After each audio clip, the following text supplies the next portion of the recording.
وذكر فإن الذكرى تنفع المؤمنين.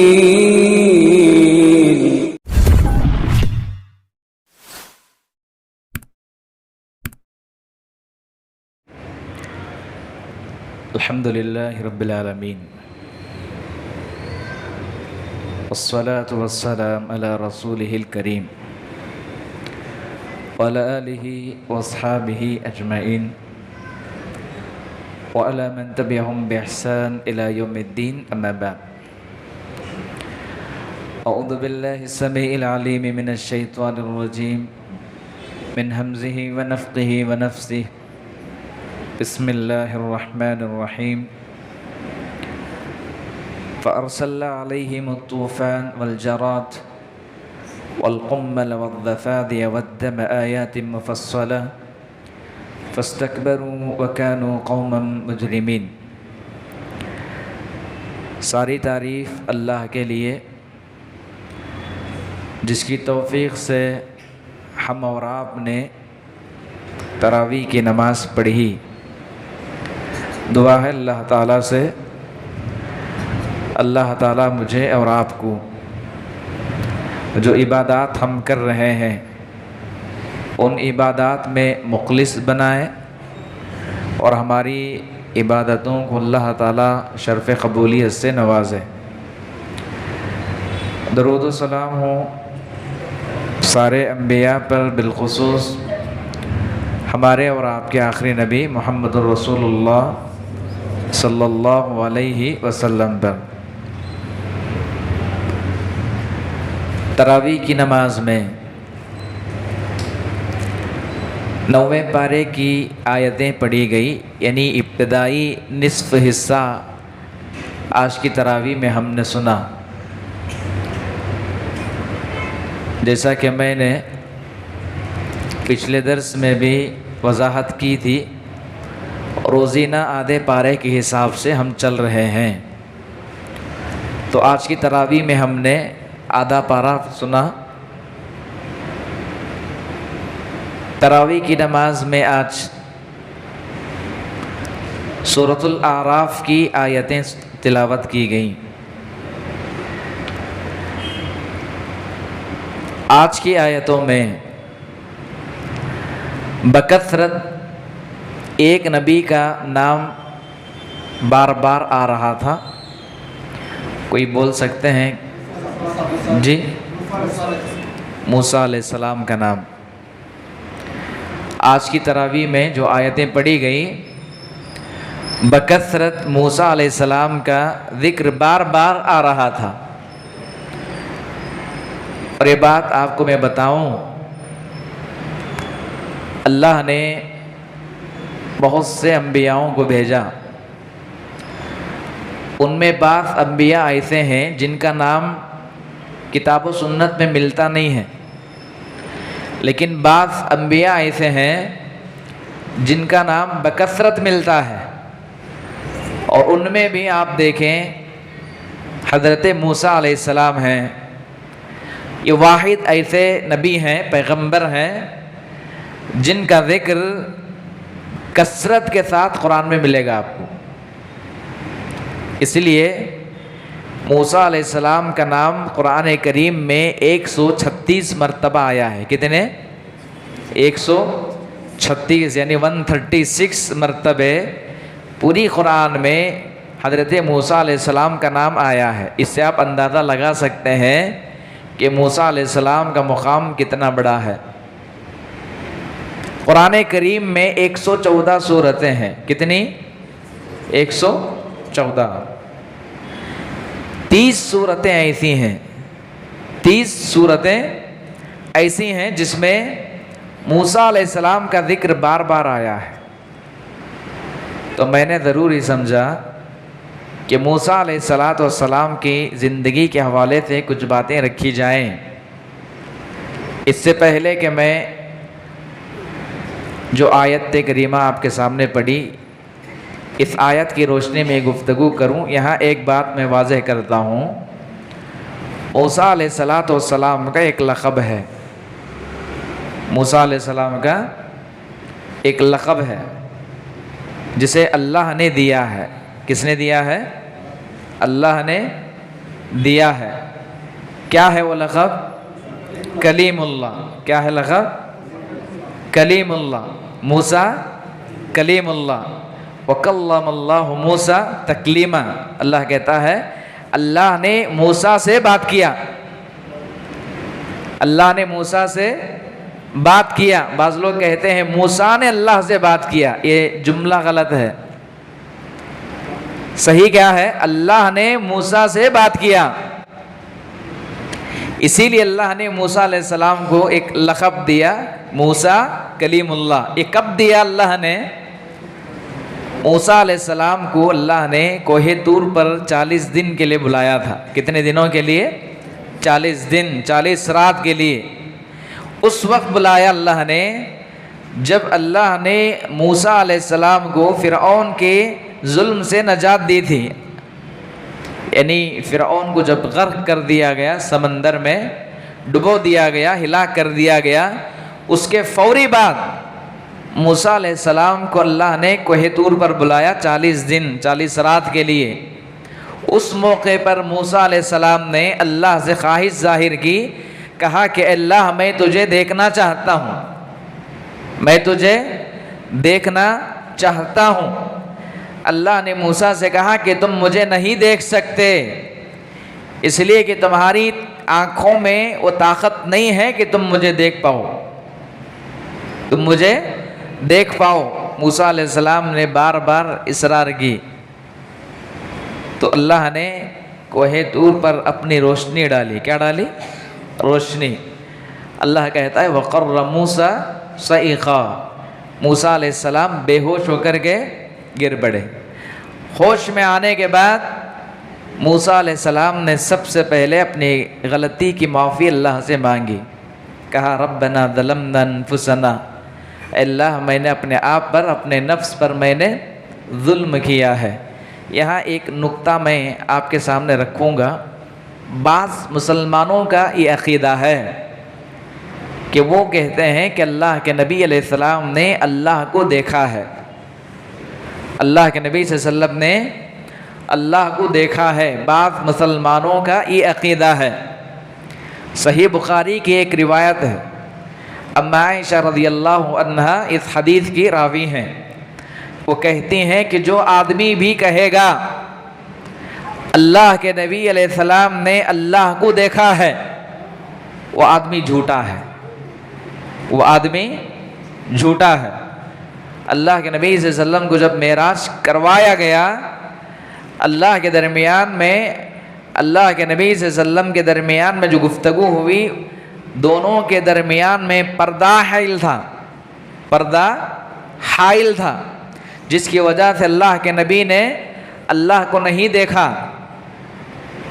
اس لیے کہ یہ دنیا میں اللہ نے جو آنکھیں دی ہیں نا، ان آنکھوں میں اتنی طاقت نہیں ہے کہ وہ اللہ کو دیکھ سکے. لیکن جنت میں دیکھیں گے، جنت میں دیکھیں گے. ہر آدمی جو جنتی ہوگا اپنے رب کو دیکھے گا، وہ اپنے رب کو دیکھے گا. جنتی لوگوں کے لیے سب سے بڑی نعمت اللہ کا دیدار، اس سے بڑی نعمت اور کچھ نہیں ہے. اس دن اللہ تعالیٰ لوگوں کے سامنے آئے گا اور ہر جنتی انسان اللہ کو دیکھے گا بغیر پردے کے. اور اس وقت اللہ تعالیٰ ہر انسان کے آنکھوں کو وہ طاقت دے گا، وہ قوت دے گا کہ وہ اللہ کو دیکھیں گے، اس کا دیدار کریں گے. اور وہ کون لوگ ہوں گے؟ وہ جنتی ہوں گے. کون ہوں گے؟ وہ جنتی ہوں گے. اللہ سے دعا ہے کہ اللہ تعالیٰ ہمیں بھی جنت الفردوس میں اعلیٰ مقام عطا فرمائے. آمین. میں نے درس کے آغاز میں ایک آیت کریمہ پڑھی ہے آپ کے سامنے، جس میں اللہ نے قوم فرعون، قوم موسیٰ پر جو مختلف عذابات اللہ نے نازل کیے، ان عذابات کا تذکرہ کیا ہے.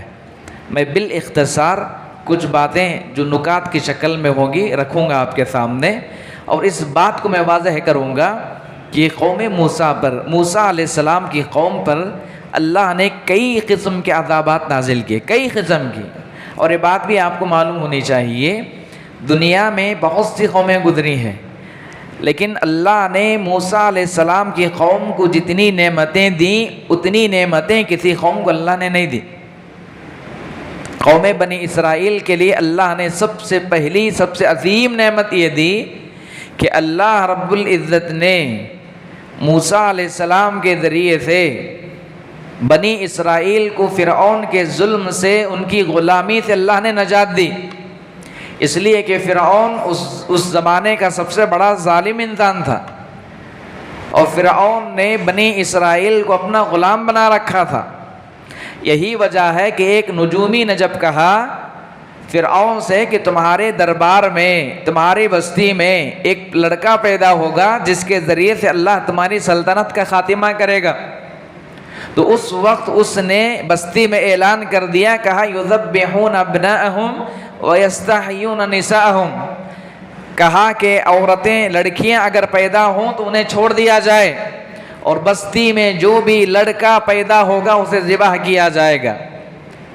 اور جب نجومی نے کہا، مفسرین کے بقول فرعون نے اس بستی کے کئی لڑکوں کو ذبح کر دیا، کئی لڑکوں کو، لیکن چونکہ اللہ تعالیٰ کام لینا چاہ رہا تھا موسیٰ علیہ السلام سے، تو موسیٰ علیہ السلام کی جب پیدائش ہوئی تو موسیٰ علیہ السلام کی والدہ کو اللہ نے کہا کہ تم اس بچے کو صندوق میں رکھو، اور رکھنے کے بعد اسے پانی کے حوالے کرو، سمندر کے حوالے اس صندوق کو کر دو۔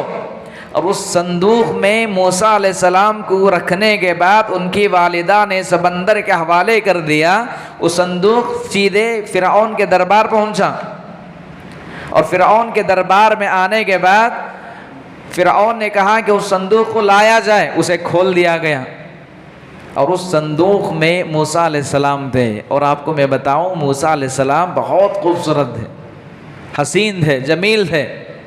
فرعون کی بیوی نے جب دیکھا اس صندوق میں اتنا حسین بچہ ہے، اس نے فرعون سے کہا کہ دیکھو یہ بچہ ہم پال لیتے ہیں، اسے ذبح نہ کرو، اسے قتل نہ کرو، ہمیں امید ہے، مجھے امید ہے کہ اس کے ذریعے سے ہمیں فائدہ ہوگا، نقصان نہیں ہوگا، نقصان نہیں ہوگا۔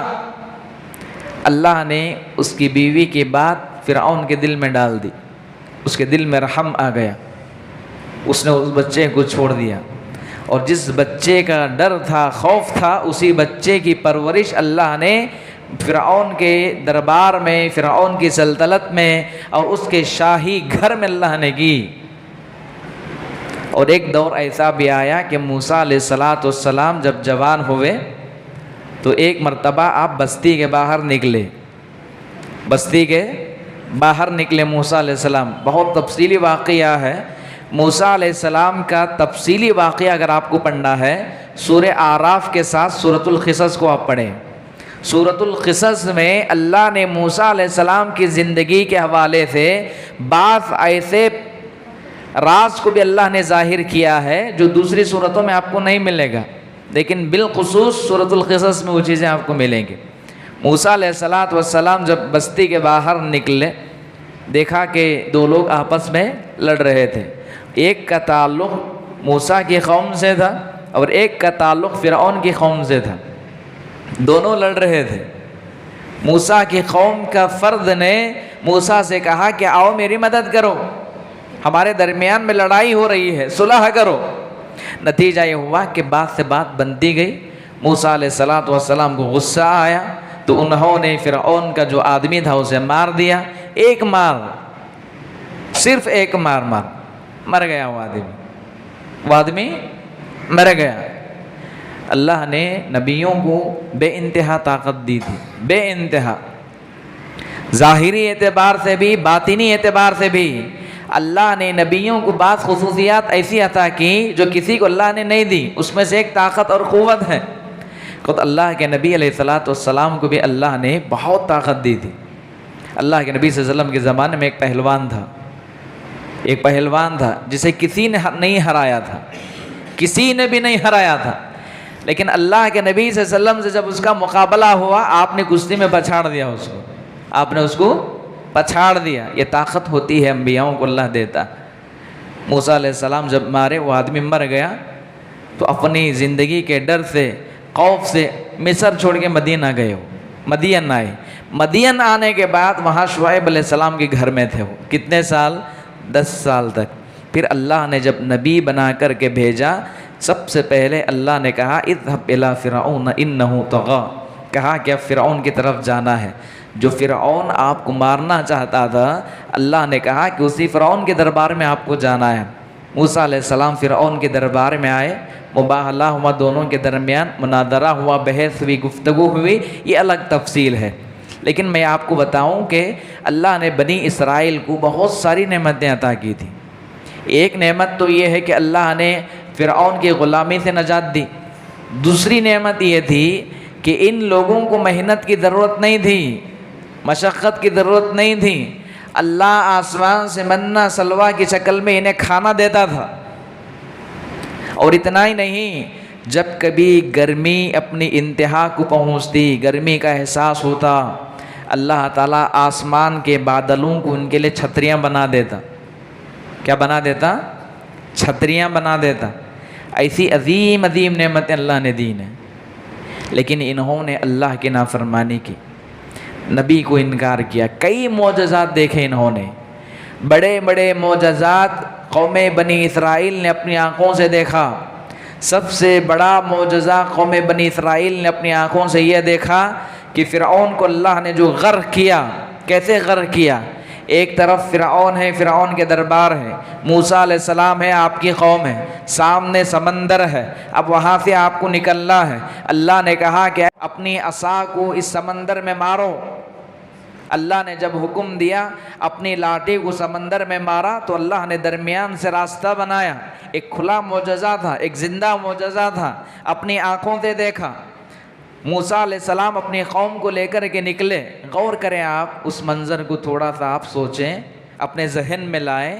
سمندر ہے، موسیٰ علیہ السلام عصا مارتے ہیں، درمیان میں راستہ بن رہا ہے، اس طرف بھی پانی ہے، بائیں طرف بھی پانی ہے، درمیان میں بیچوں بیچ سے راستہ ہے۔ موسیٰ علیہ السلام اپنی قوم کو لے کر کے نکل رہے ہیں، اور جیسے ہی ساحل پر پہنچتے ہیں، فرعون اپنی قوم کو لے کر، اپنی فوج کو لے کر کے آتا ہے۔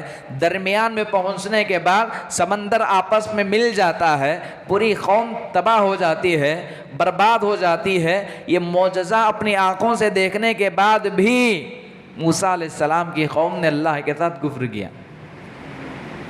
موسیٰ علیہ السلام جب 40 دن کے لیے کوہ طور پر آپ گئے تو اس موقع پر انہوں نے، موسیٰ علیہ السلام نے اپنے بھائی ہارون کو اپنا نائب بنا کر کے گئے تھے، لیکن اس موقع پر سامری نام کا ایک شخص نے ان لوگوں کو پھر سے بت پرستی میں مبتلا کر دیا۔ ایک تفصیلی واقعہ ہے، لیکن اللہ نے اس قوم پر کتنے عذابات نازل کیے۔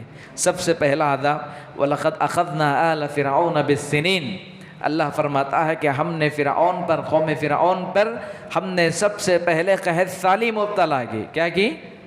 قحط سالی، یعنی اللہ نے آسمان سے بارشوں کو روک لیا، زمین سے پیداوار کو اللہ ختم کر دیا، قحط سالی میں اللہ نے مبتلا کیا۔ موسیٰ علیہ السلام کے پاس آئے، دعا کی، کہا کہ اے موسیٰ اللہ سے دعا کریں، اللہ تعالیٰ یہ جو عذاب ہمیں بھیجا ہے، نازل کیا ہے، اس عذاب کو اللہ تعالیٰ ہم سے ٹال دے۔ موسیٰ علیہ السلام نے دعا کی، قحط سالی کا عذاب اللہ نے ختم کیا۔ اس کے بعد پھر آپ دیکھیں اللہ نے کہا فَأَرْسَلْنَا عَلَيْهِمُ الطُّوفَانَ، ایک دوسرا عذاب آیا، کیا ہے؟ طوفان۔ طوفان کی شکل میں ایک عذاب، بارش کی کثرت، اور بارش جب بکثرت ہونے لگی اناج تباہ ہو گئے، کھیتیاں برباد ہونے لگیں، تو اللہ نے طوفان کے ذریعے سے عذاب میں مبتلا کیا۔ پھر آئے موسیٰ علیہ السلام کے پاس، کہا کہ اللہ سے دعا کریں کہ اللہ اس عذاب کو ٹال دے، ہم لوگ ایمان لے آئیں گے، ہم لوگ ایمان لائیں گے، سدھر جائیں گے اب۔ موسیٰ علیہ السلام نے دعا کی، اللہ عذاب ٹال دیا، لیکن پھر سے وہی غلطی، وہی راہ، وہی گمراہی، اللہ نے ایک اور عذاب نازل کیا، والجراد، اللہ نے کہا کہ ہم نے ٹڈیوں کا عذاب مسلط کیا۔ کون سا عذاب؟ ٹڈی حلال ہے، کھا سکتے ہیں اس کو، ٹڈی حلال ہے، کھا سکتے ہیں، ایک پرندہ ہے یہ جس کا کھانا جائز ہے، لیکن اللہ نے اسے بطور عذاب کے بنی اسرائیل پر نازل کیا۔ جہاں دیکھو صرف ٹڈیاں، کھانے کے سامان میں، ان کے لباس میں، ان کے گھروں میں، ان کے بستروں میں، ان کے کھیتوں میں، جہاں دیکھے ٹڈیاں ٹڈی۔ تھوڑا سا اس منظر کو یاد کریں، کیسے عذاب، کیسے منظر ہوگا، کیا صورتحال ہوگی۔ موسیٰ کے پاس پھر آئے، کہا اللہ سے دعا کریں، اب سدھر جائیں گے، اب اللہ کی نافرمانی نہیں کریں گے، اللہ پر ایمان لائیں گے، عبادت اسی کی کریں گے، اطاعت اسی کی کریں گے۔ موسیٰ نے اللہ سے پھر دعا کی، موسیٰ علیہ السلام نے اللہ سے دعا کی، اللہ نے وہ عذاب بھی ٹال دیا۔ پھر وہی رفتار بے ڈھنگی جو پہلے تھی تو اب بھی ہے، پھر اللہ کی نافرمانی۔ اللہ نے ایک اور عذاب نازل کیا، کیا؟ اللہ نے کہا والقمل والضفادع والدم، اللہ نے کہا جوؤں کا عذاب نازل کیا۔ کون سا؟ جو، ان کے بدن میں جو، لباس میں جو، سروں میں جو، جہاں دیکھو صرف جو، کھانے پینے کی چیزوں میں، ان کے برتنوں میں جو ہیں۔ کیسا عذاب! پھر بھی یہ قوم نہیں سدھری، پھر اللہ کے نافرمان۔ موسیٰ علیہ السلام کے پاس آئے، درخواست کی، کہا اللہ سے دعا کرو، اللہ تعالیٰ کیا ہے ہمیں اس عذاب سے نجات دے۔ موسیٰ نے دعا کی، اللہ نے عذاب ٹال دیا، دوبارہ وہی غلطی۔ اب سوچیں کتنی ہٹ درم قوم تھی، اور اس جیسی ہٹ درم قوم قیامت تک نہیں آئے گی۔ اسی لیے اللہ تعالیٰ نے انہیں ذلیل کر دیا، قیامت تک کے لیے اللہ نے ذلیل کیا یہودیوں کو، عیسائیوں کو، قیامت تک کے لیے اللہ نے ذلیل کیا۔ آخر میں ان کا پر ایک اور عذاب بھی آیا، اللہ نے ان کے چہروں کو مسخ کر دیا، خنزیر اور بندر کی شکل بنا دیا۔ کیسے کیسے عذابات! آخر میں اللہ نے تباہ اور برباد کر دیا طوفان کے ذریعے سے انہیں۔ ایک اور عذاب آیا، کیا عذاب ہے؟ والضفادع والدم، مینڈکوں کا عذاب۔ مینڈک یہ اللہ کی مخلوق ہے، لیکن اللہ نے اسے عذاب بنا کر کے ان پر مسلط کیا۔ ہر چیز میں مینڈک، زندگی حرام ہو گئی تھی ان کی، جینا حرام ہو گیا تھا، اس کے باوجود بھی نہیں سدھرے لوگ، پھر اللہ کی نافرمانی میں مبتلا ہوئے۔ اللہ نے موسیٰ علیہ السلام سے درخواست کی، دعا کی، اللہ نے عذاب ٹال دیا، پھر وہی نافرمانی۔ پھر اللہ تعالیٰ نے ایک اور عذاب نازل کیا، وہ ہے والدم، خون کا عذاب۔ کون سا عذاب؟ خون کا عذاب۔ پینے کے لیے برتنوں میں پانی رکھا جاتا تو وہ پانی خون بن جاتا، کھانے کی اشیاء خون میں بدل جاتی، جہاں دیکھو خون۔ یہ لوگ پینے کے لیے، کھانے کے لیے تڑپ رہے تھے، ہر چیز کو اللہ نے خون بنا دیا۔ کیسا عذاب تھا یہ! اللہ نے حضرت موسیٰ علیہ السلام کی قوم پر اسے نازل کیا۔ اس کے بعد اللہ نے فاستکبروا وکانوا قوما مجرمین، اللہ نے کہا اس کے باوجود بھی یہ متکبر بنے رہے، ان کے دل بدلے نہیں، سدھرے نہیں یہ لوگ، وہی عذاب، وہی غلطیاں، وہی نافرمانیاں۔ آخر میں اللہ تعالیٰ نے قیامت تک کے لیے دھتکار دیا انہیں۔ ضربت علیہم الذلۃ والمسکنہ، اللہ نے کہا کہ ہم نے ہمیشہ کے لیے ذلت اور رسوائی کو ان کا مقدر بنا دیا۔ یہی وجہ ہے کہ اہل علم کہتے ہیں کہ اس دنیا میں سب سے ذلیل قوم اگر کوئی ہے وہ یہود ہیں اور نصارہ ہے۔ یہ اللہ کا عذاب تھا ان لوگوں پر۔ بہرحال اس آیت کے ذریعے سے اصل جو پیغام مجھے آپ کے سامنے دینی ہے وہ یہ ہے کہ اللہ نے گناہوں کو، انسان کو مہلت دی ہے۔ انسان کو اللہ جتنا مہلت دیتا ہے، انسان اس کا فائدہ اٹھانا چاہیے، اپنے گناہوں کی معافی مانگنا چاہیے، اور اس مہلت کا آدمی غلط فائدہ اٹھائے گا، اللہ کی پکڑ بڑی سخت ہے، اور اللہ تعالیٰ جب انسان کو پکڑتا ہے تو اللہ موقع نہیں دیتا اس کو۔ دعا ہے اللہ رب العزت سے اللہ تعالیٰ مجھے اور آپ کو اللہ کے عذاب سے ہماری حفاظت فرمائے، اس کی پکڑ سے اللہ تعالیٰ ہم سب کو محفوظ رکھے، اور قرآن کریم کی جو آیات، جو واقعات اللہ نے بیان کیے ہیں، ان واقعات سے عبرت حاصل کرنے کی توفیق عطا فرمائے۔ آمین وقولوا قولی ھذا استغفر اللہ لی ولکم ولسائر المسلمین فاستغفروہ انہ هو الغفور الرحیم۔